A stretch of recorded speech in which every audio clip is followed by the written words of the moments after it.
কিছু কিছু শাড়ি আছে বা কিছু কিছু কালার আছে যেগুলোতে চোখ আটকে যায়, তাই না? তদ্রূপ এই শাড়িটা, এটা রয়েছে আঁচল পোর্শনটা, এটা রয়েছে ব্লাউজ পিসটা। কি দারুণ না দেখতে বলো, ভীষণই ভীষণ সুন্দর। বডিটা দেখে মানে একেবারে প্রেমে পড়ে যায়। কিছু কালার রয়েছে, এমন একটা কালার শুধু এখন পরলেই আমাদের যে মানাবে তা না, আমরা আরো আগামী 10 বছর পরেও যদি এই কালারটা পরি তাও মানাবে।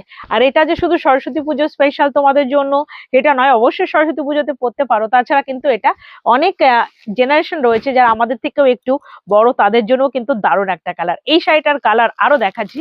এটা দেখো ব্ল্যাকের সঙ্গে রয়েছে এটা রেড কালার, অ্যান্ড ব্ল্যাকের সঙ্গে পিঙ্ক কালার। একই রকমের শাড়ি আমি খুলে দেখাচ্ছি না, আমি আলাদা একটা শাড়ি আবার তোমাদের দেখাচ্ছি। এই শাড়িটা একটু দেখে নাও, ওটা দেখিয়েছি অফ হোয়াইটের সঙ্গে লাল, আর এটা রয়েছে কিন্তু জাম colour and white, milk white, জামের সঙ্গে মিল্ক হোয়াইট। এই রকমের মানে মাখনের মতো নরম শাড়ি, এবং অবশ্যই সুন্দর একটা ডিজাইন, সেটাও দেখে নাও। এটার ইতকত ডিজাইনটা রয়েছে বর্ডারের কোল দিয়ে, এবং আঁচলের কোল দিয়েও কিন্তু ইতকতটা রয়েছে।